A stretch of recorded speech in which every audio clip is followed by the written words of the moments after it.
Hi there, this is Phil Simborg again with another video interview, and I like to interview people that are not only great backgammon players, but also are very interesting and personally in the things that they've done. What you see on the screen are pictures of Marc B Olsen, and you see on the right of the screen his most recent book, Pure Strategy. He has written two, I think, very, very excellent backgammon books. His first one, From Basics to Badass, and his latest one, Pure Strategy, have been highly acclaimed by the backgammon community. In the center, you see a picture of him holding up a big trophy when he won the Nordic Open, which is clearly one of the hardest and toughest tournaments in the world. And Marc's registered PRs are great. He's clearly a great, great player from Copenhagen. Marc, you want to say hello? Hi, Phil. Nice to see you. Nice to see you too. So let me switch screens here, and okay, now we have you on the screen live, and we can all see you sitting in your office. I mentioned you're from Copenhagen, but you're in your office in Malaga, in the southwest of Spain. What are you doing down there? Yes, I live in Malaga now. I've lived here for 3 years. I run a company called Backgammon Galaxy that hopefully we can talk a little bit more about later in the interview. And except for that, it's a nice place to live.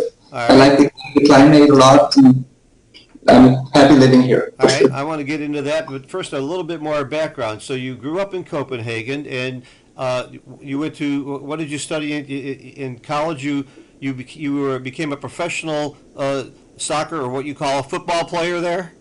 I finished high school and I signed my first professional full-time contract when I was 17 years old. I finished high school as an 18-year-old, and I played as a professional football player until I was 24. I had 2 seasons in the Premier League in Denmark, and the rest I played in the second division in Denmark and 1 season in Australia. Then I quit playing football full-time as a 24-year-old to go and study at the university where I studied economics. I didn't really know at that time what I wanted to study, but I was lucky to find out that economics was such a great subject for me to study. I learned about math, I learned about how society runs, and even, it was a very nice subject for me to study. During this whole period, was backgammon a hobby for you? Did you start playing at a young age? Oh yeah, I didn't even mention backgammon. Backgammon was always a big thing. I started playing backgammon in high school with a group of guys right around the time of the poker boom around, I don't know, maybe 2004 or 5, like that, when Gus Hansen was on World Poker Tour winning the big tournaments. He was a Danish guy and a former backgammon player, and I had even some friends far out I knew played backgammon, but it started out we just played poker, like a local weekly poker game, but eventually we started playing backgammon as well. And for some reason, I think it's because there already was such an established backgammon society in Copenhagen. Like we went to cafe tournaments and played some of the literally best players in the world. That somehow I got hooked on backgammon, and I was always more hooked on backgammon than any other game. And I guess it just stuck with me, and there's something about backgammon that stimulates me. I like to study it still, even though I don't spend that much time playing it anymore. I still enjoy studying and talking about positions and trying to understand the game. Well, that's quite a history. You look to me like you're about 22 years old. How did you get all this done in such a short period of time? How old are you, if I may ask? I'm 31. 31. Okay. So I've been playing backgammon for 14 years. Quite a history. Well, I've been playing backgammon for 55 years, and my PR is twice as high as yours, so I'm very impressed with people like you who are able to achieve that level of skill in backgammon. And let's stay with backgammon for just a minute now, as long as we're on the subject. Sure. What prompted you to start writing books, and why so soon after the first book would you write the second one? Tell me a little bit about both books and what they're about, too. I actually wrote a book in Danish before that few people know about. I guess the Danish players would know and remember this book. That book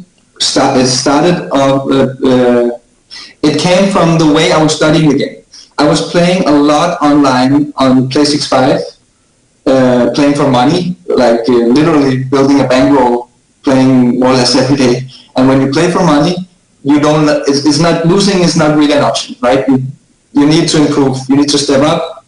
Losing money is not nice. So I was studying a lot, playing a lot, and it was going well. And the way I was studying, it was Snowy was the best AI back then, and GNU came around. I started using GNU as well, but at the first 1-2 years I was using Snowy. The way I started was I played the money games, and then I imported the games in Snowy, and I exported the positions in Word documents.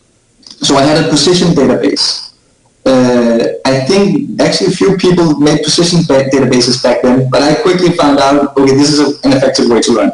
So I had my holding game, my blitz cubes, all the different categories, and I had loads of position in this position database. And then at some point, I started just writing some keywords to each position. And after a while, I put that into a book, not a really worked through book, but just like, it was just a snapshot of my position database, basically. And I printed it and sold 300 copies, I think, 350 copies. So that was my first book, but it was never published in a real way. So then PlayStation 5, I don't know, for whatever reason, shut down, and it seems that money play online was disappearing more or less, which is a pity. And then backgammon for me changed a bit, also because I started studying at the university. I had other things in my life, so I started embracing the sport of backgammon more rather than the gambling part of backgammon, which I think is a movement that is general. That's what we've been seeing the last 7, 8, 10 years, that backgammon is moving more towards chess. Before it was closer to poker, now it's moving more towards chess. And I think that's a great thing.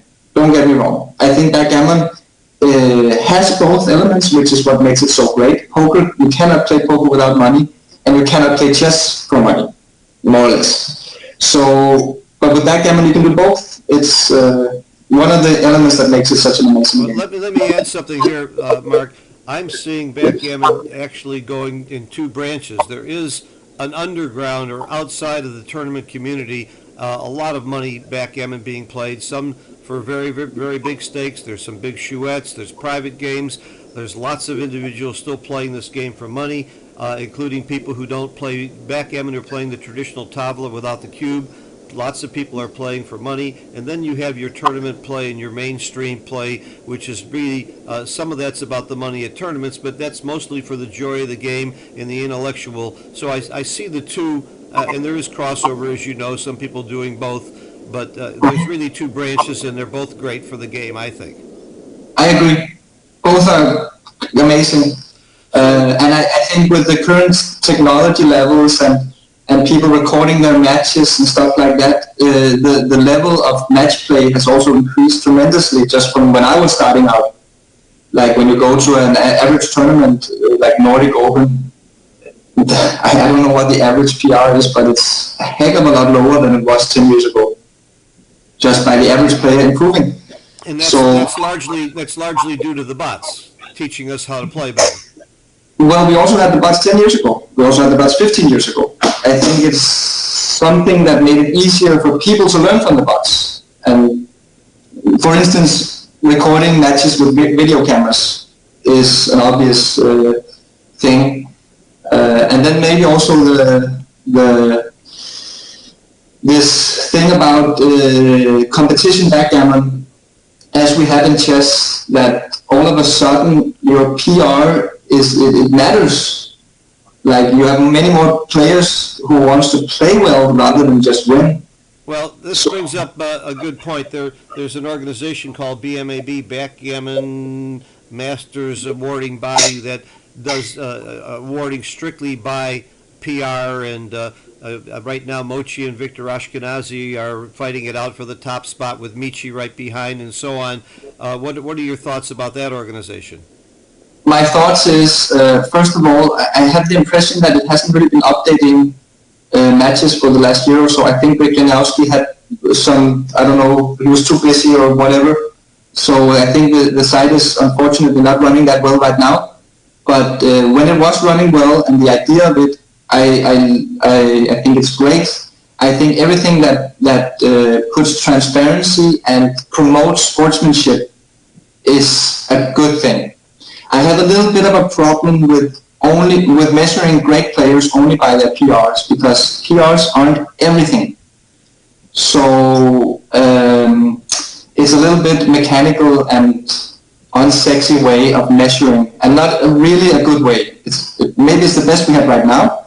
But we can combine that with, if you combine that with win-loss record, maybe that's a better measure of. For instance, and this is what when we talk about Backgammon Galaxy, I will talk about the Galaxy rating system that we are implementing. That in my opinion, is a better rating system. But BMAP is great, of course. Okay, well, one more thing about BMAP. I think if you have a big sample of matches, that's good. But people don't really understand the randomness about PRs, and they put, this is a human thing in general, that you get confused about sample size and things that are random. So, and you also have a bias that sometimes you can maybe manipulate your own PR in some ways. Yeah. So there are some things you shouldn't take it too seriously. Yeah, but of course, I agree it's not perfect, and I also had a problem. We were just talking just the other day on a forum about Mochi's match in the semifinals of San Antonio, where his opponent was running out of time, and Mochi had an opening 6-1, and he double slotted, and his whole goal was to make he played at a horrible PR intentionally to try and use the clock to win, which is a great strategy. But if that match counted for BMAB, it would destroy his PR, and so it ruins the human element. So we do need to not just rely on one area. I agree with you, and I do want to talk about Backgammon Galaxy in a minute, but I want to stay with your books for 1 second. You were kind enough to donate to me many copies of both of your books to give to children in the International Collegiate Program that Mochi and I are running to try and bring more students into the game, and we are giving away your books to people. And I've made almost all of my students. As you know, I'm a professional teacher, and we have close to 300 students actively taking lessons with our 21 teachers. I'm not trying to do an ad here. What I'm saying is we're exposing your books, along with some other good books, to our students. But I found your books to be incredible. I want to really talk about Pure Strategy just a little bit, because I think it's a revolutionary departure from previous backgammon books in the approach that it takes to looking at the game. And I think you can tell us a little bit better about it, much better than I can. So why don't you tell me what's the premise of that book? Maybe I should just do really quick recap from basics to badass before I talk about Pure Strategy. Sure. Because Pure Strategy is much more interesting to talk about, I think. Good. So the first book I wrote, From Basics to Badass, was a book about all the fundamental principles you should know as a good backgammon player. Like all the leagues you have in your game, try to get them into 350 pages of easy reading, big positions. So if you're a beginner or you're an intermediate, or even an advanced player, you should probably take that book and read that first, I would say, because it's just stuff you should know. And it covers all aspects of backgammon in a superficial manner. Whereas Pure Strategy is a book that covers that part of backgammon theory we call strategy, which is, there's many parts of backgammon theory. There's open theory, tactical positions, probability calculations, reference positions, all kinds of crazy positions, backgame, containment games, whatever. But this book deals with strategy.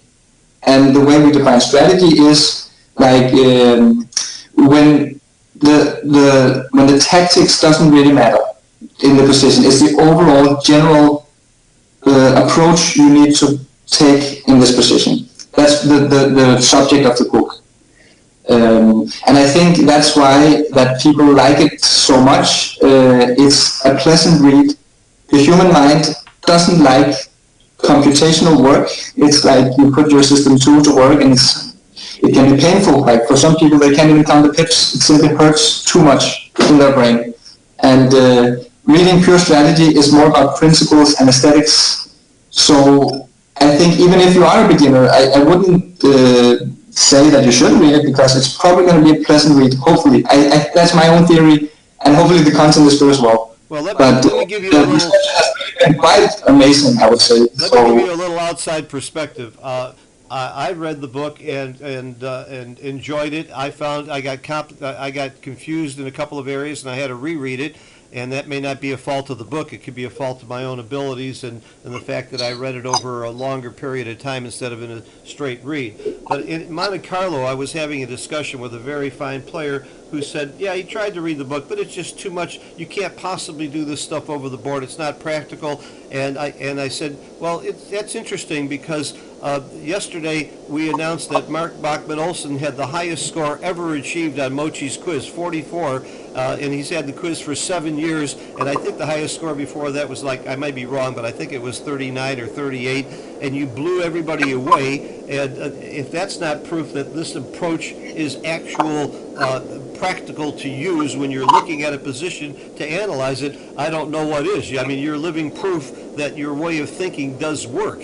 And then I went back, and on the plane coming home, I picked up the book, and that's the book I chose to take with me because I knew I needed more study. And it started clicking. I started seeing that there are many different approaches to learning and approaching a position. You can try and do it like John O'Hagan mathematically, and if you're a great mathematician like him or Kit Woolsey or Neil Kazaros and these guys who are brilliant with math, maybe you can solve problems that way by estimating wins and gammons, or you can look at it from the conceptual positions the way you do it, and it really seems to click for me, and I think it's going to improve my game tremendously. So I'm going to give this book a big, big plug for you. Wow, thanks a lot, Phil. Thanks a lot. Yeah. I recommend. So, but it's interesting because this book is a great discussion starter between backgammon players. I've talked about it with many different.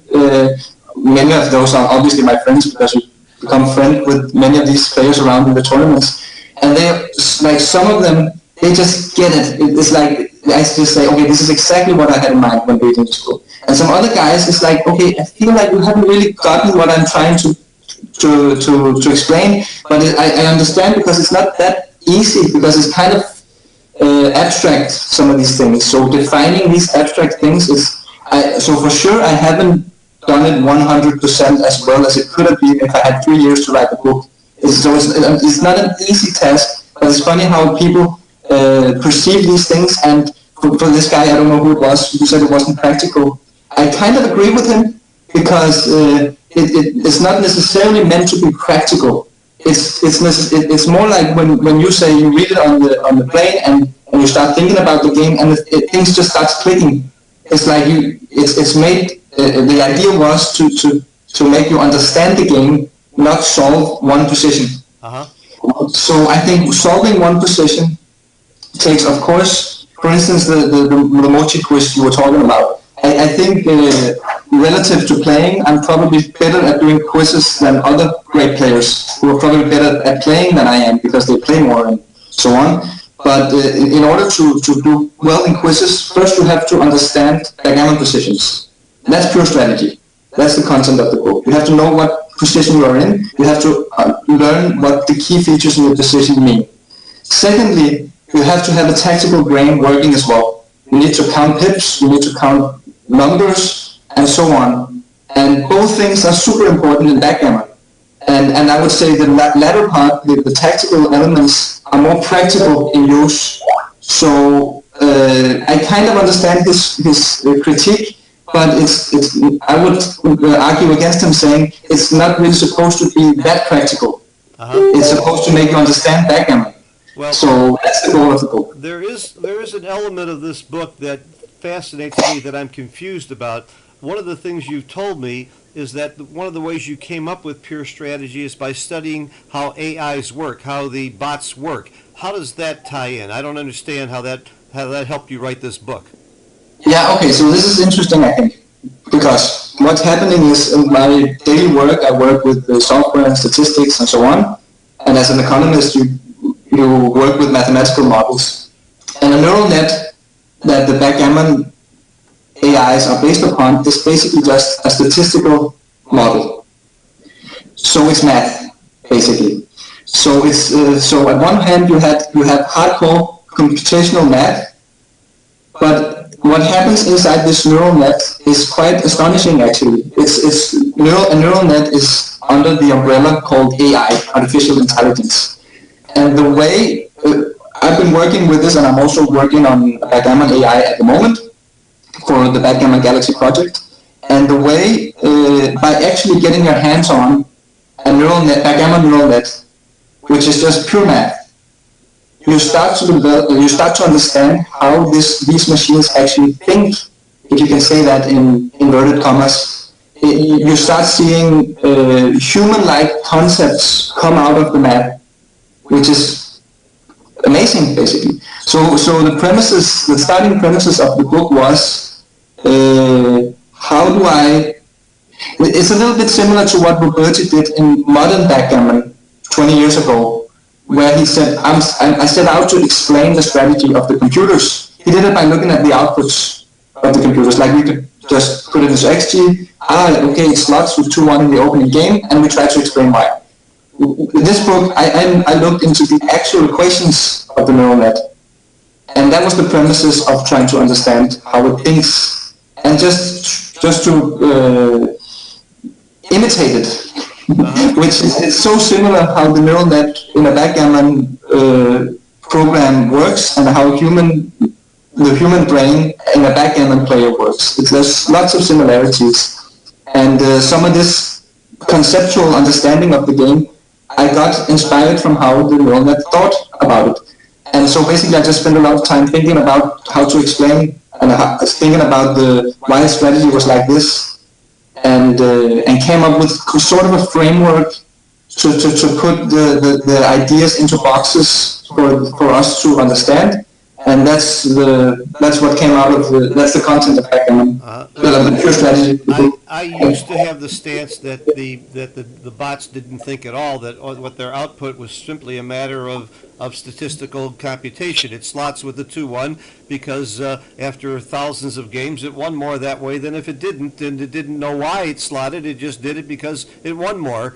But now, especially when they have a computer that beat the Go champions, and Go you have to have some intuition into what your opponent is going to do, and we have bots in poker that are able to play poker against the best poker players in the world, and even understand bluffing and know when to bluff. I'm starting to have much more belief in everything you're saying, that bots are actually a form of artificial intelligence and not just crunching numbers. So exactly. Yeah, it's AI field is the future. Yeah, it looks like it.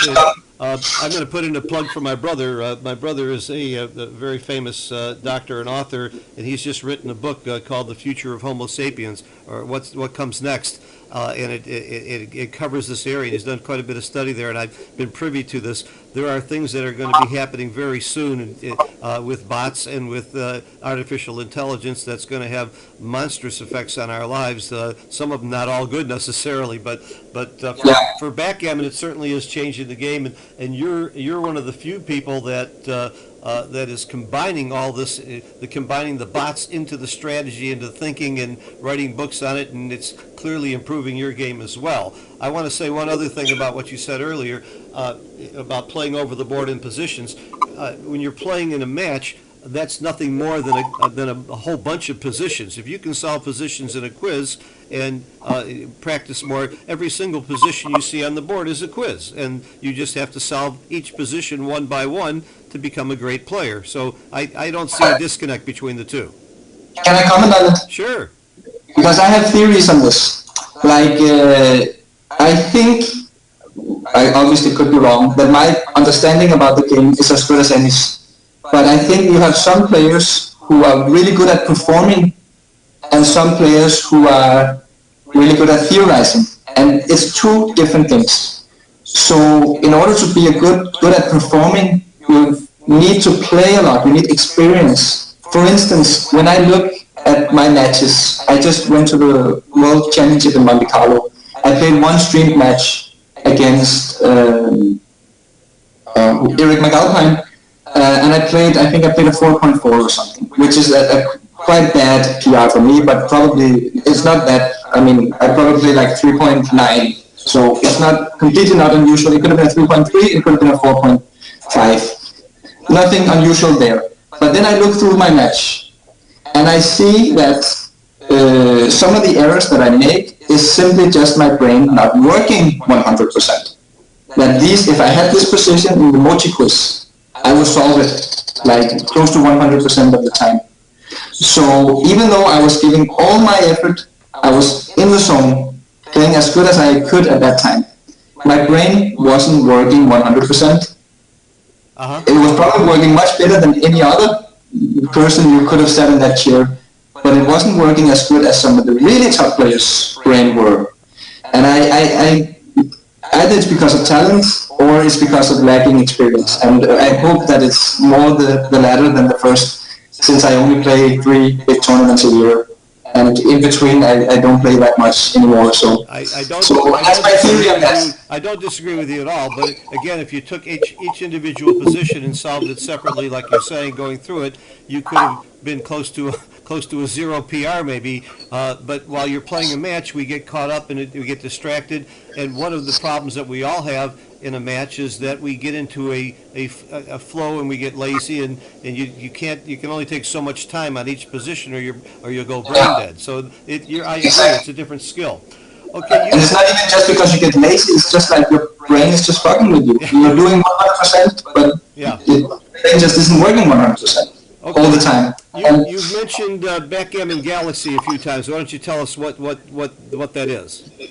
Okay, Backgammon Galaxy. We've been working on this project for a little less than a year now. It came up with my good friend and partner in this project, Sandra Liloth, and I was talking, and we were kind of wondering why backgammon, as big a game as it is, maybe one of the biggest board games in the world, and had a huge live scene as well, why doesn't it have a unified online platform? It's so fragmented. You have Grid Gammon, which is only for a small group of players, it's almost like a membership club, right? And it's all software.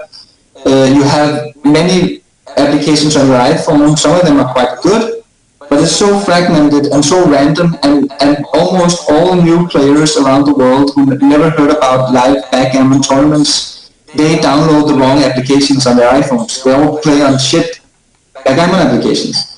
So, and then we have another thing that is, I'll get to that later. So first of all, we wanted to unify the online world of backgammon.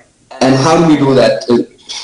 Not easy. So our approach is that we want to make a competition backgammon site where all the rules are the same rules as you have in the big tournaments. You have rating. Your rating should carry a credibility. It shouldn't just be any random online match.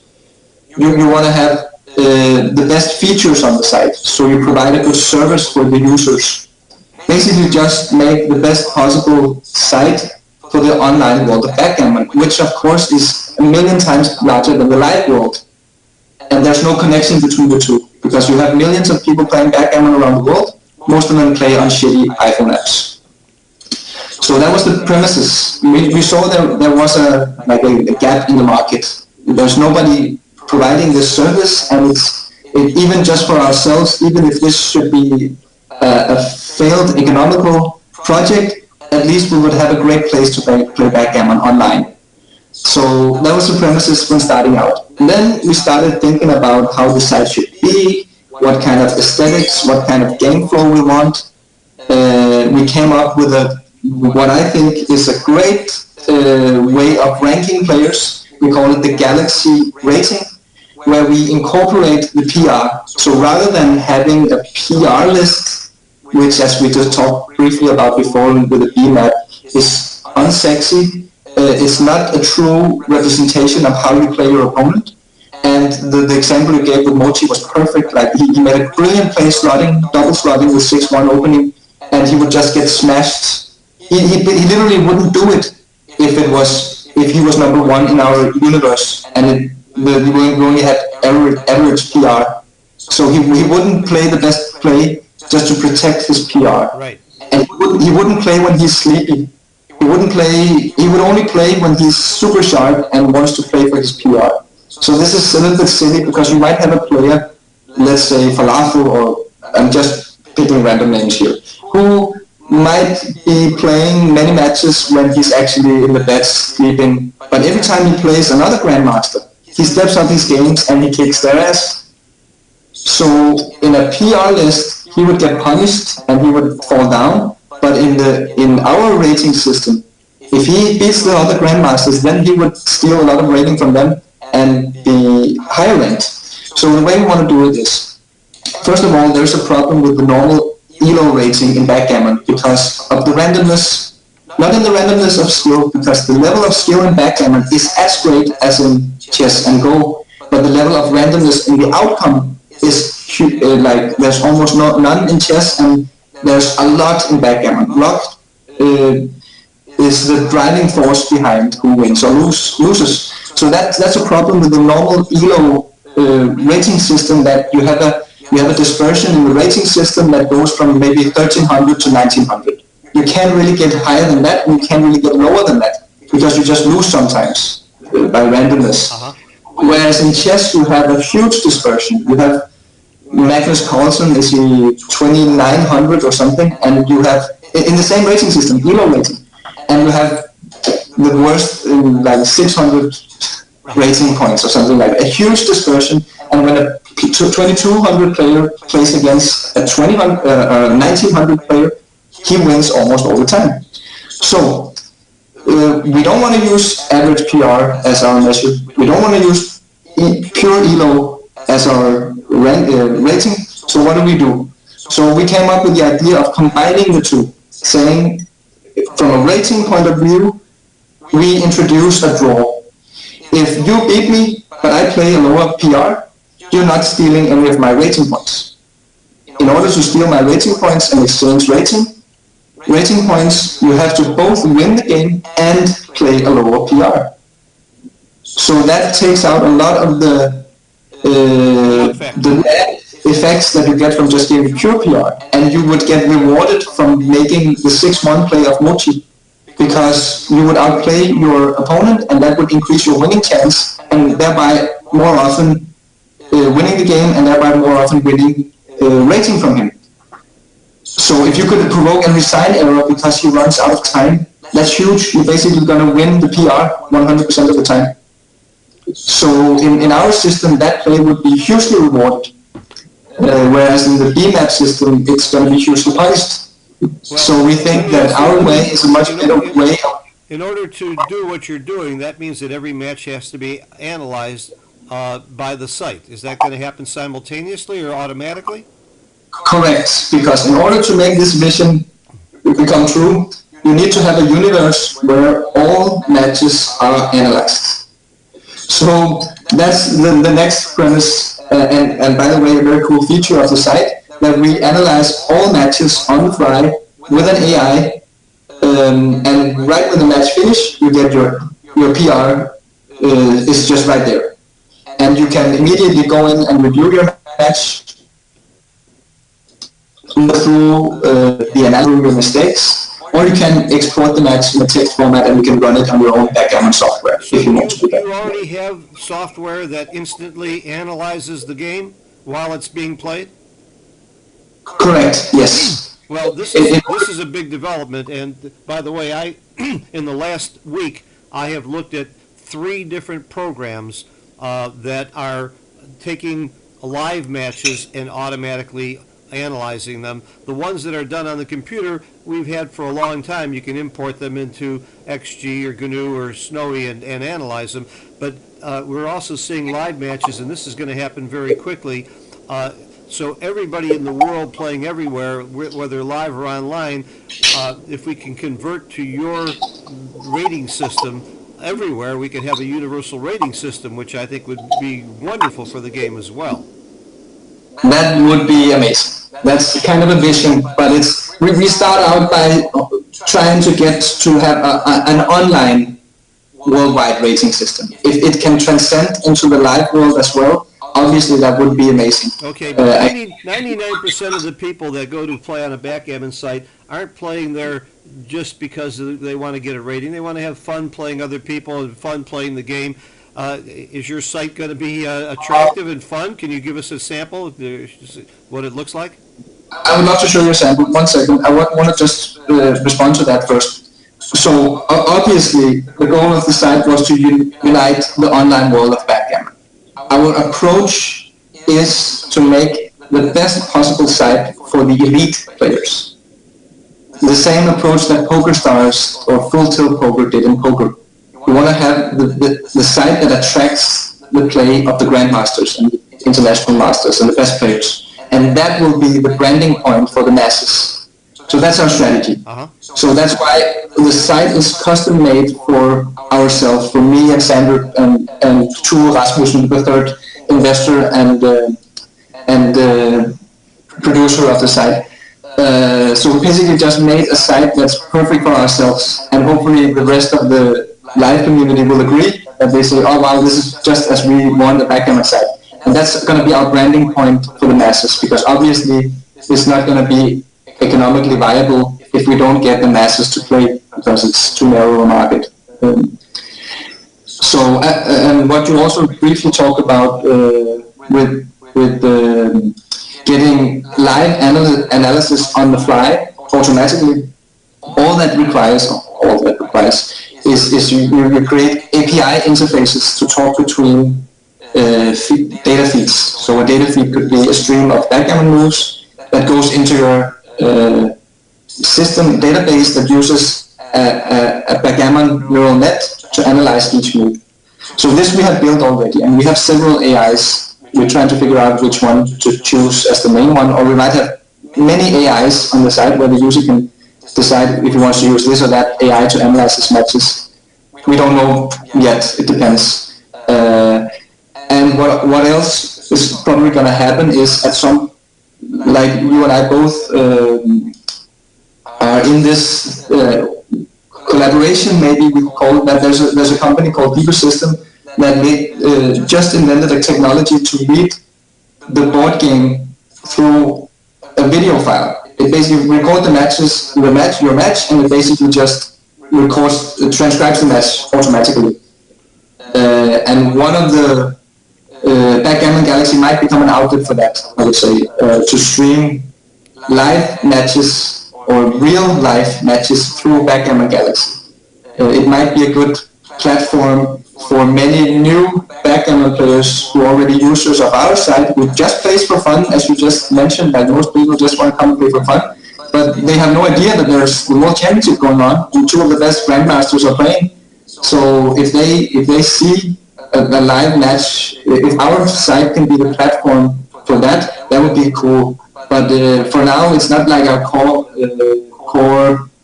feature. The feature is just to make the best online site as possible. Let me just add to this real quick. There is a group of us working very hard, and I've got some meetings set up in Chicago and in the United States for people coming from Europe, and bringing together many sources for both the funding and the technology to coordinate tournaments in a way that either through your site or through a website. I'd like to see the whole thing coordinated with Backgammon Galaxy and everything in one place, so that anybody in the world can see any match that's going on, any major match that's going on at any major tournament live with a video feed at the same time showing the analysis. Of course, there would be a delay to prevent cheating, maybe a 10-second delay or a 20-second delay, so that there's no threat of anybody notifying the players of what's going on. But it would be great to be able to watch any match anywhere. We're talking about a coordinated system where when you're playing over a board, your score is automatically transmitted so that anybody in the world can see what the scores are at any matches anywhere, either online or live. Everything would go into a central rating system and database. We'd have an international rating for all tournaments, And then the biggest thing that I'm most excited about is we're also going to have a component of education to bring this to children and new players and give them free lessons and free information on how to play the game. But at the same time, they're going to see the last year's Monte Carlo champion and playing mochi and challenge matches and exciting things like that, either played live over the board and transcribed and showing, and of course we can add commentary, which makes it fun. And we're going to do a lot of voiceover commentary for the masses, so we can explain to them what's going on and tell them why is Mochi slotting with a 6-1 instead of making the point, and explain it as well as an educational factor. I think these are the kinds of things that are going to take the game to the next level and grow the game tremendously, as well as make tournaments have much larger viewership while they're going on, and that's what's going to bring in sponsors, more money, more people, more fun. And I think it's great that you're collaborating with me and others to get this all tied in together. I think we're going to make something very big happen very soon. I agree. Yeah, completely agree. There's so many possibilities. Let's take a look at your game. At your Okay, so I'm gonna use this occasion to give the listeners or viewers a little sneak peek of Backgammon Galaxy software. For the first time ever, publicly, you're going to show Backgammon Galaxy, huh? Great. Exactly. We haven't even started our launch campaign yet or anything. We're still at least 3 months away, probably even more from launching. But we finished the gameplay in the default board color, so I figured that this would be a good occasion just to give a sneak peek to the viewers. Love to see it. So, okay, so let me share my screen. Beautiful, blue and white. Okay. Blue and white colors. There's falafel up in the corner. Okay. Yeah, that's a little feature. We're gonna give many of the grandmasters a custom avatar, so the people can easily recognize them and so on. We think it's a nice feature. And okay, so we see here's the board, the default Backgammon Galaxy colors. You can win Galaxy coins, and you can buy some new board colors with your play money Galaxy coins if you want to do that. And this is the design is a modern style 2D design, supposed to be as pure and minimalistic as possible, and all the game flow is supposed to be optimized for what we as experienced backgammon players like. So we've kind of trying to take the best out of all the current backgammon softwares like XG, Blue, whatever. What immediately strikes me is that you have a clock built in, and I'm thrilled. I think every single backgammon game ever played anywhere should be clocked, just because it's more fun and it keeps the game moving and it's part of the skill of the game.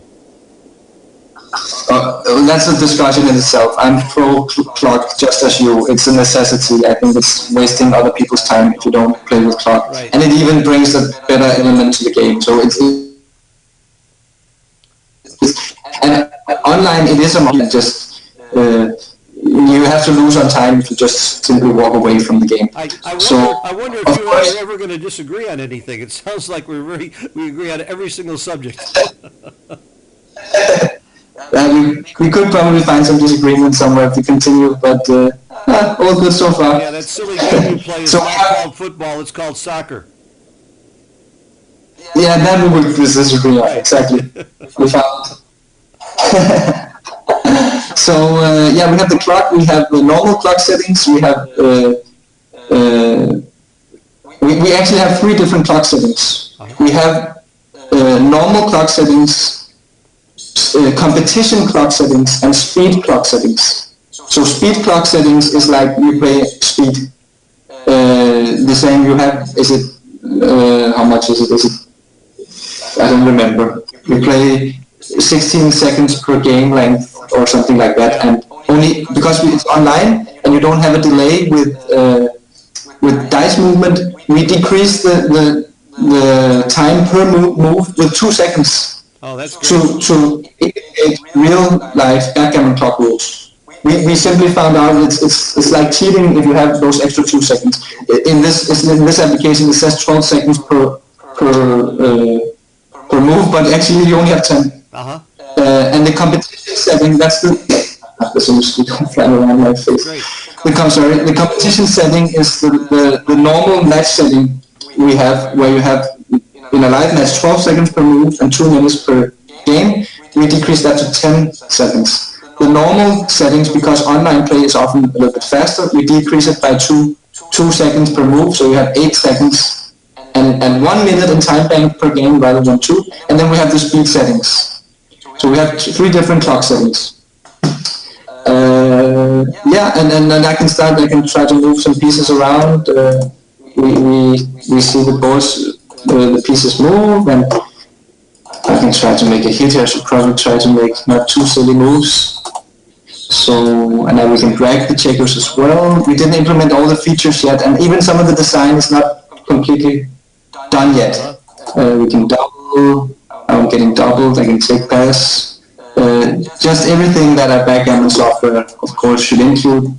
That's what we've done. This looks like many online backgammon sites. What's going to make this different is immediately after the game, I'm going to be able to see my PR. Exactly, because we have the AI running in parallel simultaneously while playing. So when the match finishes, you already have the full analysis ready, and it's just there in your face. You get the PRs from you and your opponent, and you get the exchange of galaxy rating, and you can immediately ask for a rematch or go back to the lobby or go straight into the analysis module where you have I can show a screenshot here of the analysis module. Let me drag it in here. We have basically, can I maybe zoom in a bit? Is it better if I zoom in a bit, right? Like this. So we have, this is the analysis module where you can see checker and cube information. The trick is we make this website or site for all platforms. It has to run on iPhone, tablets, and for normal web applications on your computer. But we want to have the same design. So when I look through my matches in XG, I use many features. But when I look on if I want to look through my matches on my iPhone, I prefer to have the same features, and that's been quite tricky to implement all the same functionality and designs that works on both your iPhone and also your web. But we think we nailed it, and this way of displaying will work on iPhone as well. Well, that's a great, so that's a real breakthrough. That's something that really has been missing. I've had to take my laptop with me everywhere, and not everybody can afford a good laptop and bring it with them everywhere. This is great if you can do it on an iPad or iPhone. I think that's the current missing link for great students of the game. That is, you need a computer to analyze your matches, rather than just using your iPhone, because I prefer to just lay in my sofa or when I'm sitting in a car or going somewhere, wherever I just want to look at the positions of my backgammon match. It should be rather simple, but it's like nobody really came up with a good format yet. I think Backgammon Ace, the Japanese backgammon app, did a very good job doing this exact feature. So we took some of the same good features they had, but put in some of our own as well and improved it. So the idea is that if you played a match on Backgammon Galaxy, whether it's live, from a live source coming into the Backgammon Galaxy database or an online match, you can always go back and review it on your iPhone, which I think is great. It's a really, really good feature for the users. Yeah, I think when you launch this, it's going to, we'll immediately have every good player in the world playing on this site. And the next question is, how do you get all these people that are playing on lousy apps on their phone and bad sites? I come across new students all the time that tell me where they're playing online, and I go and look at it, and it's ridiculous how poor they are. How are we going to get those people to hear about your site and come to it? Well, we have to make a marketing strategy, and we are working on that as we speak. That's something that I don't think you have to reinvent the wheel and do this by yourself. I think that's where our new consortium of people who are working on this big program can do that. We'll have one site for everybody. We'll have one method of recording and showing your ratings internationally. We'll have one place to go to get reports on updates, immediate current updates on tournaments happening anywhere in the world. Then the next level that we want to do, and this is very important, is tie in the local clubs. As you know, that's the heartbeat of, I think, that feeds into the tournaments. Local clubs and local groups, making them stronger and bigger and tying their programs into this and having their records go into the central database as well and making them a part of the whole thing. So I think once we tie this whole big thing together, Backgammon Galaxy is going to be a very, very central and important part of it. I'm just thrilled that you're doing this. Well, thanks a lot. I hope so too. I think it's not going to be too difficult, hopefully, to get the core players to play at our site, because hopefully they'll recognize that this is custom made for them and they are going to enjoy playing. I think the difficult part will be the millions of people all around the world who plays on all these shitty apps, that they should choose to come and play on Backgammon Galaxy rather than whatever. That's going to be difficult. That's the big task ahead of us, I think. Well, you know, you are in a unique position also because you're such close friends with Sander, who is clearly lots of people believe he may be easily one of the best backgammon players in the world. He's a great, you got Sander and Gus and you're good friends with Falafel and Mochi and all these other people. There's a big crossover, and there's some really there's a lot more money, as you know, going on in poker. And if we can get some of these poker people back interested in backgammon again and more active in backgammon, I think that this project can do that, and you could be a major link between the two. I'm happy to see Sander getting more involved in backgammon again. He's a great guy, a great player, and he's fun for the game, and so is Gus. Yeah. So I think all that. So there's like a latent small probability that at some point in time we will have a backgammon boom, and for sure the poker boom was fueled by internet poker, for sure. Like without the big internet poker sites, there wouldn't have been a poker boom. Yeah. So and it's like there's always like maybe small percentages every year that backgammon will catch on in the public and become like the thing of the year. And but currently it's not going to happen because there's no outlet for it. Right. So at least we put in the seed. So if for whatever random reason it were to catch on, there would be a platform and it would feed on each other. Right. So, and then once we show enough of a viewership online and we get thousands of people, then we can really start talking about television and attracting sponsorship and television viewing as well. If we can show we've got the numbers to make it work. So for sure, yeah. I think we already see a lot of this in chess, which is very relatable, and we see they have YouTube channels with 100,000 views. They have big chess websites like chess.com, which is also basically an online learning center. It's not just the biggest portal to play chess and have a good rating system, but you also have instructional videos, articles, and journalistic material from big tournaments and stuff like that. We would like to incorporate similar things on Backgammon Galaxy, have videos, instructional videos, so on. As you know, that's exactly that's where I'm coming in the Backgammon Learning Center with our 21 teachers. We hope to provide a lot of that material. It's already been done. We have the material. We're willing to provide a lot of it free for new players to get them involved in the game. And we'll get our private lessons down the road, and we can make a living also. But as the game grows, we all grow, and we'll all do better, and that's our goal. And we're working hard on that with this whole collaboration. Let's get away from backgammon for just a second. I can't help but wonder as I'm talking to you. You obviously are putting in a tremendous amount of hours on Backgammon Galaxy and your projects. Do you have any time to exercise? Are you playing any soccer or working out? What's your daily life like there in Spain? Do you have a girlfriend? Are you dating? What's your life like outside of backgammon? I have a girlfriend, living with her, which is going really well. Good. I'm very happy right now. I do exercise as a former athlete. Exercise has been like a main part in my life. It seems like I can't really live without it. I play a little bit of football for fun in a local team once or twice a week. But you have to stay in shape to play football. It's if you're not in shape, you're gonna get punished, even though it's lower Are level you team. are you So I try traveling? to stay Are in we shape gonna for that. are you traveling? Are we gonna see you at many more tournaments coming up? I hopefully I'll make it to Gibraltar. Obviously, it's almost like my local tournament here. It's an hour and a half away in car from where I live, Uh-huh. and which was, by the way, I could recommend that tournament to anybody. It's a great tournament. Perfect venue, high level players, amazing gala dinner inside of a what do you call those caves where you have the stones dripping. Stalactites and I don't know. stalagmites. Yes. Uh-huh.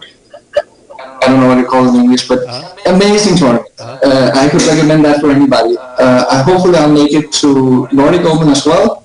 I would love to go to Cyprus. I love that tournament. It's so nice just to go inside a backgammon bubble for 1 week and just play and analyze every day, but I'm probably not going to have time. And for sure I'll make it to Monte Carlo next year as well. Uh-huh. So Great. currently it's like I aim to play 3 tournaments a year. Well, you're a busy guy. You're great for the game. You're doing very, very big things. You're interesting, and I really appreciate this interview. I want to wrap it up now because I don't like to go much more than an hour and take up people's time. Thank you so much for your insights, for what you're showing, and I know you and I are going to be talking a lot about Backgammon Galaxy and these new projects we're working on together, and I look forward to seeing you soon. Thanks a lot, Phil. Me too. Thank you. This Yeah. was fun. So, Talk to you and later. you too, likewise. Let me stop Thank the you. video. Bye.